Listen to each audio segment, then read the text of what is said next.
Esse é o podcast Mortuária, falando sobre a morte para uma vida melhor.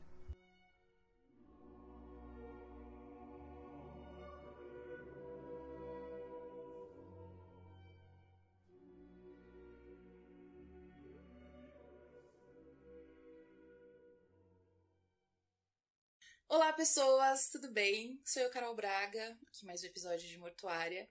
E hoje eu trouxe um convidado especial para a gente falar um pouquinho sobre a história do bairro da Liberdade, todo um contexto que ficou muito apagado por muito tempo e está sendo resgatado agora. José, meu querido, se apresente, por favor, para os nossos ouvintes.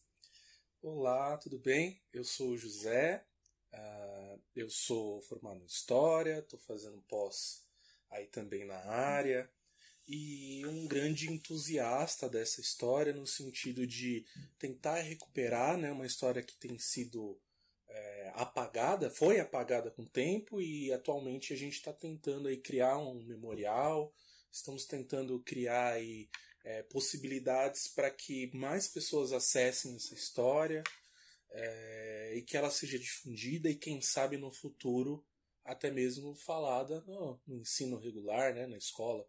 Né, seria um sonho.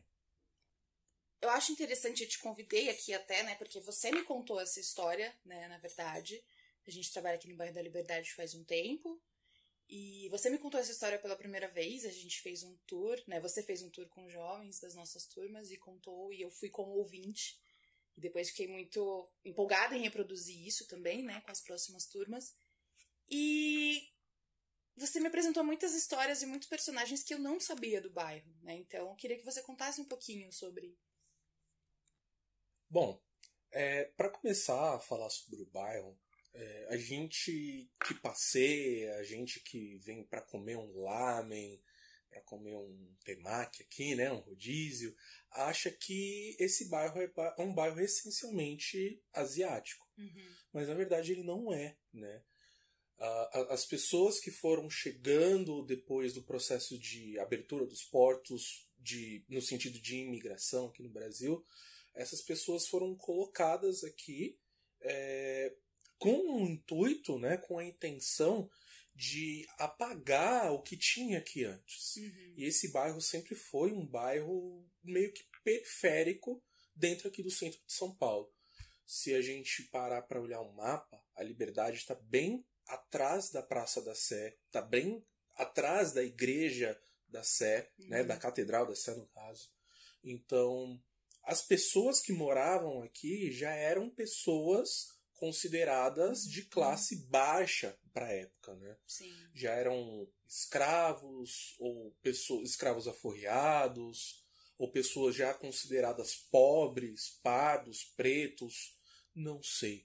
Mas aqui já era um bairro que tinha cortiços na época, né? Cortiços hoje a gente enxerga como favela, né? Então, esse bairro, historicamente, é um bairro preto. Hoje, se você vier para o bairro da Liberdade para passear, para fazer um rolê e tudo mais, e se você reparar em alguns lugares, você vai ver que tem algumas placas da prefeitura com alguns apontamentos. Por exemplo, na esquina da Rua da Glória com a Praça João Mendes, tem um prédio, que é o prédio ali que tem o fórum, né? Naquele prédio, bem ali na esquina dele, tem uma plaquinha dizendo que ali tinha, né? Ali era o começo ou fim da Estrada Velha de Santos, que os indígenas utilizavam para vir do litoral para aqui, para São Paulo, e os portugueses aprenderam esse caminho com eles e depois utilizavam essa estrada como rota de comércio, né? Comercializando até mesmo pessoas em situação de escravidão. E ali, né, na Praça João Mendes, que tem um fórum hoje, antigamente funcionava a Câmara e Cadeia da cidade. Na parte de baixo tinha a cadeia, a parte de cima tinha a Câmara, e na praça mesmo tinha um pelourinho. Né? E o pelourinho a gente sabe muito bem que é aquele lugar que as pessoas em situação de escravidão, em algum momento que elas cometiam algum delito naquela época, né? Algo, sei lá, delito na visão daquelas pessoas, né? Sim, sim. Mas muitas vezes aquela pessoa estava tentando fugir, estava tentando escapar de algum tipo de punição e ela era pega, era levada para o Pelourinho e lá ela era torturada, ela era espancada, acontecia várias coisas e muitas vezes essa pessoa era morta, né? Quando o dono entendia que não queria mais, né? Pô, mata aí. E aquela pessoa ficava ali posta para todo mundo ver e para servir de exemplo, né? E aí o bairro ele tem vários pontos históricos, né? Já falei da Rua da Glória, que é começo ao fim da Estrada Velha de Santos. Tem um Pelourinho que ficava ali na Praça João Mendes. Na Praça da Liberdade, né? No Largo da Liberdade, que antigamente era o Largo da Pólvora, depois se tornou o Largo da Forca. Sim. Se tornou Largo da Forca, né? Com o intuito ali das pessoas que saíam da regra, né? Que cometiam delitos, elas eram condenadas à morte e aqui na cidade elas eram trazidas para cá. E lá as pessoas eram enforcadas e mortas. Um pouco mais para dentro do bairro tem uma travessa da Rua da Glória com a Rua Galvão Bueno, tem a Rua dos Estudantes. E na Rua dos Estudantes tem um beco, e é chamado Beco dos Aflitos. E nesse beco tem a Capela dos Aflitos, Capela Nossa Senhora dos Aflitos. Eu fico imaginando por que deram esse nome, quando deram esse nome e as pessoas que iam para aquela capela, né, imagina o sentimento que elas tinham. Sim. Já porque batizaram ela como Capela dos Aflitos. Né? Sim. E a Capela dos Aflitos é o último posto de resistência negra aqui no bairro. Não tem mais nada. A única coisa que tem, que faz referência àquela época, que sobreviveu àquela época, é a Capela dos Aflitos. Sim. E atrás dela tem um cemitério gigantesco, e é aqui onde nós estamos gravando agora, né, o local que nós estamos trabalhando, nós estamos em cima desse cemitério. Então o bairro tem uma história riquíssima, riquíssima. E não faz sentido nenhum ele ter sido batizado com o bairro Japão Liberdade. Né? Ele poderia ter um nome totalmente diferente, voltado para a sua própria história. Né? Sim, inclusive recentemente, né, a Praça da Liberdade foi rebatizada com o nome de Praça Liberdade África-Japão. Né? Mas é uma coisa muito recente, então ainda não pegou esse nome, né? Nem foi renomeado ali, nem contextualizaram mais decentemente. Mas graças a esses movimentos mesmo aqui do bairro, né? Principalmente a UNANCA ali, né? Que é a União dos Amigos da Capela, que estão lutando para conseguir manter isso vivo, né? Acho que vale a gente contextualizar também a questão de por que a Liberdade se tornou um cemitério, né? Os cemitérios, eles eram agregados às igrejas, né? Então, as pessoas, elas eram enterradas ali num terreno próximo à igreja. Quanto mais nobre a família fosse, mais próximo ali da cúpula da igreja ficava, né, enterrado, porque dentro das igrejas eram enterrados padres, os mártires, os santos das igrejas, né, e a ideia é que esses corpos das pessoas mais nobres ficassem mais próximos possíveis dessas santidades, né, era como se fosse aí uma passagem garantida para o céu. E aí, conforme as cidades vão se expandindo, até por uma questão sanitária mesmo, né? Foi decretado, foi proibido essa questão de você simplesmente enterrar os corpos perto da igreja ou em qualquer lugar, e passa-se a pensar em locais da cidade para se enterrar esses corpos e fazer a destinação correta, né? Digamos assim. E aí o primeiro cemitério a surgir em São Paulo, né? O primeiro cemitério público de São Paulo foi aqui do bairro da Liberdade, né? Então, desde ali de cima da própria Rua da Liberdade até lá embaixo, né? O que hoje é Radial Leste, tudo isso daqui era um cemitério, né? Um cemitério gigantesco, e que, né, o progresso fez com que toda essa cidade, tudo o que acontece aqui hoje fosse construído em cima, né, desses corpos, desse antigo cemitério. Tanto é que a gente vai contar a história depois aqui, né, do prédio do lado. E nós estamos, né, agora no prédio no edifício da Associação Comercial de São Paulo, né, que é um prédio tombado, inclusive, dava lugar à antiga editora do comércio de São Paulo. E nós estamos literalmente em cima desse cemitério, né? A gente costuma falar brincando que se a gente cavar, brincando, mas é verdade, se a gente cavar o chão aqui do lugar onde estamos hoje, a gente vai encontrar diversos corpos, né? Exatamente. É interessante essa reflexão. A Capela dos Aflitos, ela foi construída em 1775. E por mais de 100 anos, né? Aliás, não sou muito bom de matemática, mas ali por volta de 100 anos, Sim. ela sim foi o primeiro cemitério público da cidade. Mas não quer dizer que todas as pessoas eram enterradas aqui.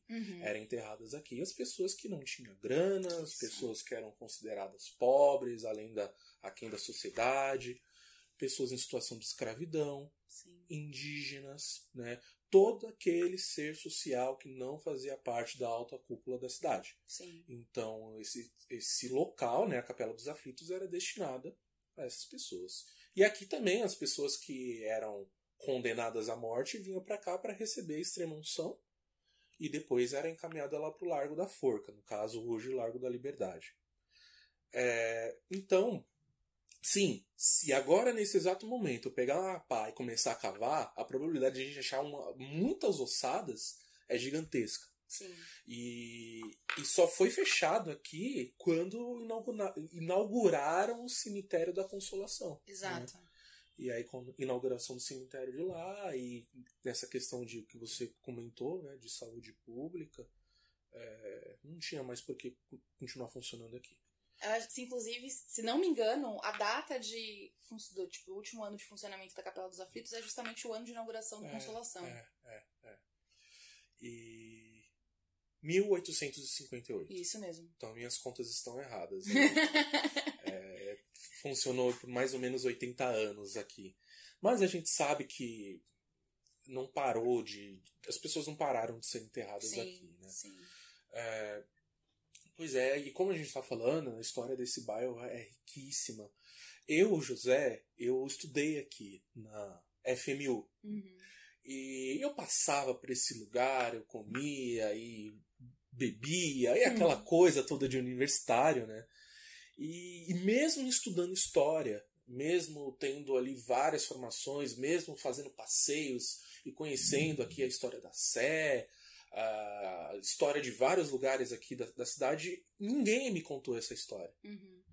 E aí, em um determinado dia, eu fui comer num restaurante que eu não vou falar nome para não fazer propaganda, porque não tem ninguém pagando, Exatamente. né?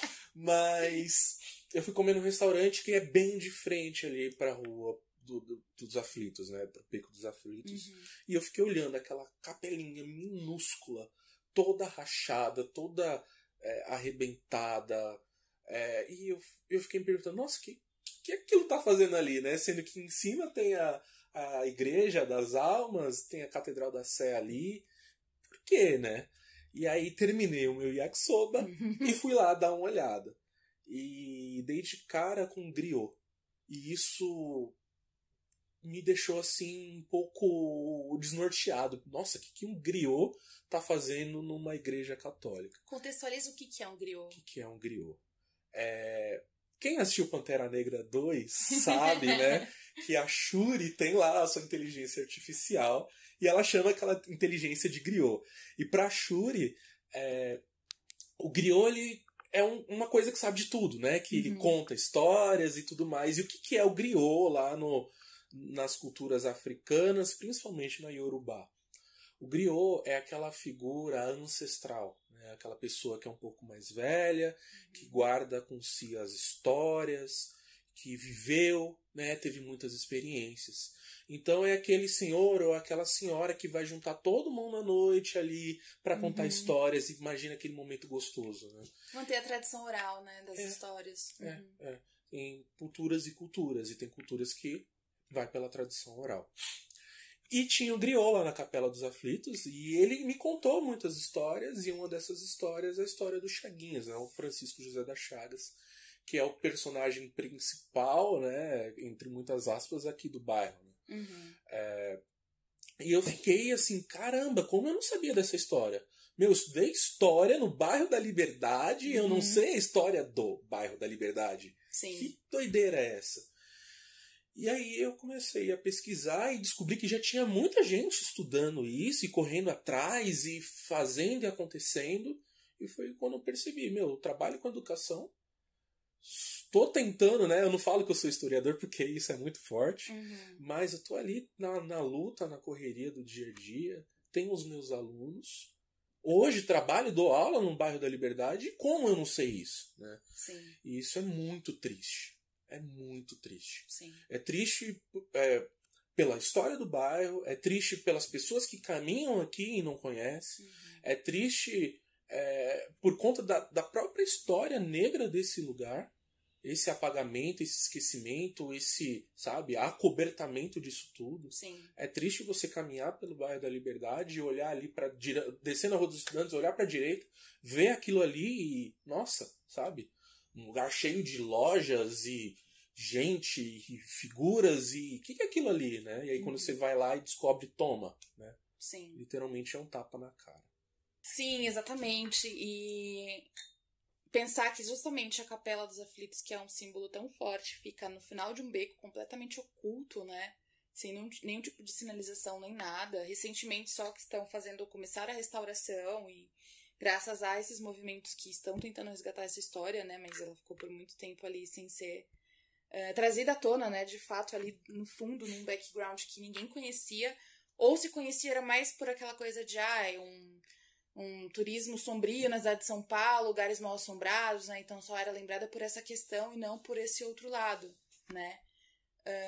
O que inclusive me traz à tona uma coisa muito interessante que o Thiago, do Que Te Assombra, comenta muito nas tours. Um beijo, Thiago, inclusive, se estiver ouvindo isso. Próxima tour estarei presente como sempre. Que justamente quando a gente vai falar sobre esses locais assombrados, a gente sempre usa termos do tipo, aqui era um cemitério indígena, não, porque aqui era um local de sofrimento, como se essas almas das pessoas que foram escravizadas, dos indígenas que foram assassinados, fossem almas que estivessem aqui para nos assombrar, mesmo depois de tudo isso, né? Quer dizer, é como se você contasse uma história de terror, mesmo pós-mortem dessas populações, sabe? Quer dizer, sempre vai ser um lugar marcado por dor, sempre vai ser um lugar marcado por tudo aquilo que as pessoas passaram, mas isso não significa que na pós-vida essas pessoas ainda continuam vindo aqui pra se vingar, como espíritos vingativos, sabe? Isso é estereotipar muito essas culturas também, quando a gente quer citar esses locais como locais mal assombrados. Isso é uma coisa que eu nunca tinha parado pra pensar, e que a gente acaba reproduzindo, né, sem nem se dar conta do porquê o tempo todo. O tempo todo. A gente vai no cemitério e escuta histórias, aquele negócio de medo, mas e o respeito, né? Exato. Isso infelizmente, a nossa sociedade foi educada e estruturada para isso, né? São coisas tão bobas, né? E a gente pode pegar esse exemplo e aplicar em várias questões, até mesmo, sei lá, viaja, tudo bem. Meus ouvintes estão acostumados.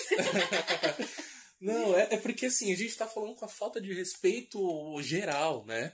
E a gente, o tema, basicamente, é racismo. Né? Querendo ou não, o tema da liberdade dessa história é racismo. Sim. Né?